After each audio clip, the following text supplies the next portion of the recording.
तो दोस्तों आज बात करने वाले EPS 95 पेंशनर्स के बारे में। दोस्तों अगर आप भी हमारे चैनल पर पहली बार विजिट कर रहे हो तो चैनल को लाल बटन दबा के सब्सक्राइब जरूर करें, साथ में लगा दोस्तों छोटा सा बेल आइकन बटन उसे जरूर दबाएं। दोस्तों इससे क्या होगा, जो भी आने वाली नई नई वीडियो की जानकारी आपको बिना किसी रुकावट से मिलती रहेगी। दोस्तों अपडेट देखेंगे, देश के 65 लाख पेंशन धारकों को मिल सकती है खुशखबरी। न्यूनतम पेंशन डबल होने पर फैसला, वित्त मंत्रालय की सहमति है। दोस्तों हाल ही में श्रम मंत्रालय द्वारा EPS 95 के तहत पेंशन बढ़ोतरी पर जो जवाब दिया गया है उसमें बताया गया है कि मैं ये याद दिलाना चाहूंगा कि मेरे मंत्रालय ने 2018 के बाद से वित्त मंत्रालय के साथ EPS 1995 के तहत न्यूनतम पेंशन वृद्धि का मुद्दा उठाया है। 9 सितंबर 2020 को सचिव श्रम और रोजगार मंत्रालय द्वारा वित्त मंत्रालय को एक प्रस्ताव भेजा गया है। इसके अलावा वित्त मंत्रालय को 19 अक्टूबर 2020 को फिर से याद दिलाया गया है। यदि सब कुछ ठीक रहा तो जल्द ही मिनिमम पेंशन 2 गुना हो सकती है। यह अभी 1000 रुपये है जो बढ़कर 2000 रुपये हो सकती है। संभव हुआ तो दिवाली के बाद ये खुशखबरी मिल सकती है। निजी क्षेत्र के कर्मचारी सहित देश के करीब 65 लाख पेंशन भोगियों के लिए ये अच्छी खबर है। मीडिया रिपोर्टर से मिली जानकारी के अनुसार दिवाली के आसपास EPS 95 पेंशनर्स को EPFO की ओर से बढ़ी हुई पेंशन की सौगात मिल सकती है।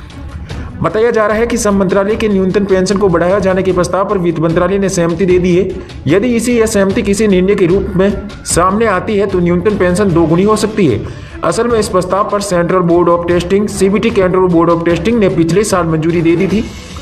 अब इस केंद्रीय बोर्ड ऑफ टेस्टिंग की मांग की है कि न्यूनतम पेंशन बढ़ाकर 2000 से 3000 रुपये तक की जाए। यदि ऐसा हो जाता है तो इससे देश के 65 लाख से अधिक पेंशनर्स को सीधा तौर पर फायदा होगा।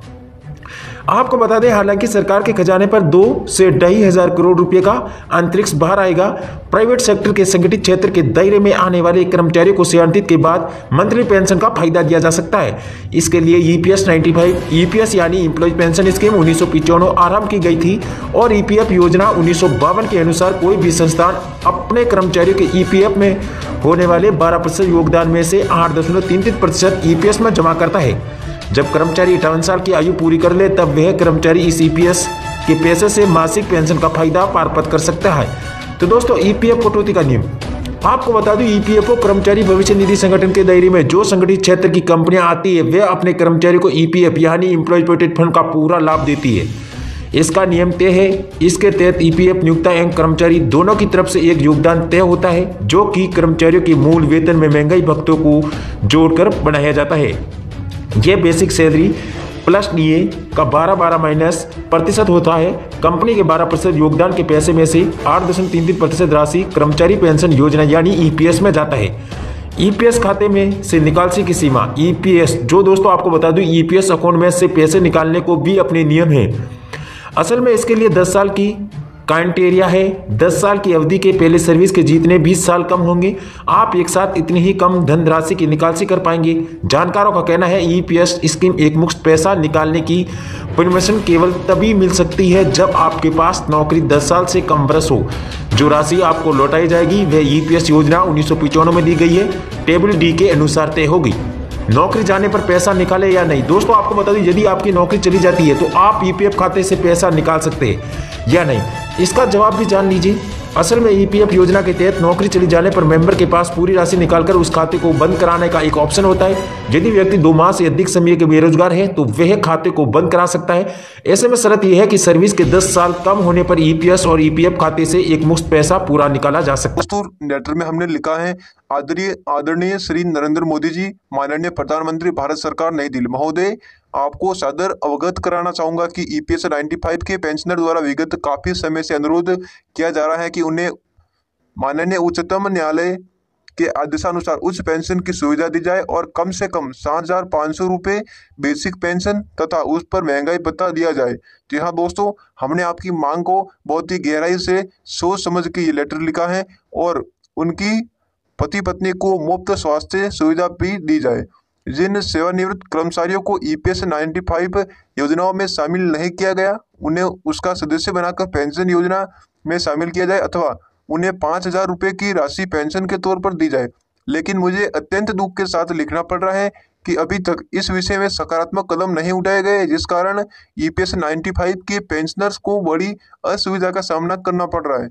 इस संबंध में मैं ये भी अवगत कराना चाहूँगा कि मेरे संसदीय क्षेत्र बुल्डाना, यानी कि दोस्तों मैं महाराष्ट्र से हूँ, तो मेरे संसदीय क्षेत्र महाराष्ट्र की EPS 95 नेशनल कमेटी भी विगत काफी समय से अनुरोध करती चली आ रही है, लेकिन अभी भी ये समस्या ज्यों की त्यों ही बनी हुई है। मैं भी इनकी समस्याओं के निराकरण के बारे में अनेका पत्र लिख चुका हूँ। जी हाँ दोस्तों, और दोस्तों नीचे लिखा हुआ है, हमने लिखा है नीचे कि ये किसी से छिपा नहीं है कि पेंशन योजना आखिरकार कर्मचारियों के कल्याण के लाभ के लिए है, जिन्हें सेवानिवृत्ति के बाद पेंशन योगदान पर एक सभ्य मूल्य प्राप्त करने की आवश्यकता होती है। लेकिन ये वास्तविक है कि EPS 95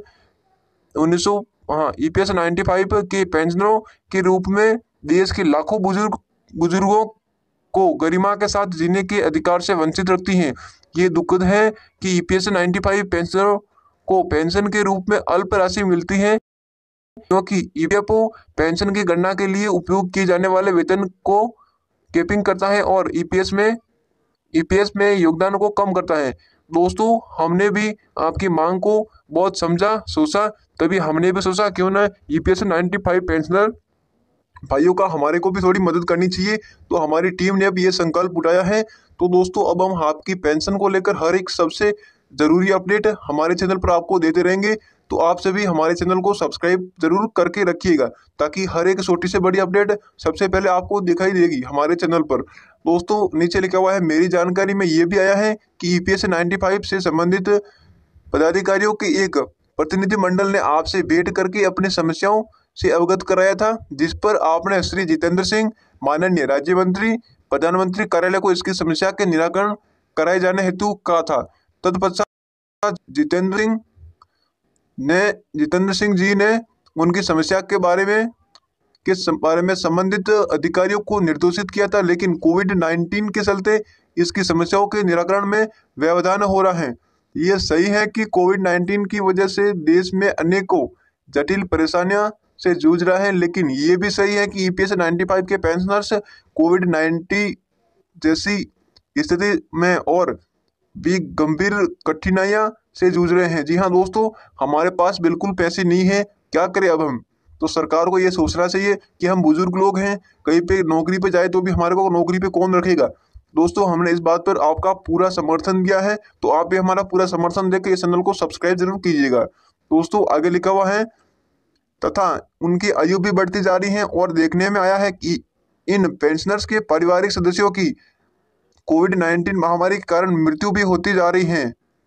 ये अच्छा होगा कि दीपावली से पूर्व इन पेंशनर्स की अन्योजित मांगों को स्वीकार कर इनको राहत प्रदान की जाने हेतु सकारात्मक कदम उठाया जाए। अतः मेरा आपसे पुनः अनुरोध है कि EPS 95 के पेंशनर्स की उपरोक्त सभी नियोजित मांग पर सहानुभूतिपूर्वक विचार करते हुए उन्हें स्वीकार किए जाने हेतु समुचित निर्देश प्रदान करने की कार्यवाही से मुझे अवगत कराने का कष्ट करें। जी हाँ दोस्तों, हमने आपके लिए आपकी मांग को लेकर बहुत बड़ी खुशखबरी दी है आप सभी को, और हमें पूरी अभिलाषा है कि आपकी मांग को लेकर जरूर प्रधानमंत्री कार्यालय से जरूर कोई न कोई छोटी से बड़ी अपडेट हमारे को हाथ लगेगी। तो जैसे ही हमारे हाथ में लगेगी हम सबसे पहले आप तक वो न्यूज पहुंचाएंगे कि हमारा वापस इस लेटर का क्या जवाब आया है। तो आप सभी को इस वक्त की सबसे बड़ी खबर थी, और मिलते हैं अगले और नेक्स्ट वीडियो में। तब तक के लिए जय हिंद और हमारे साथ बने रहे।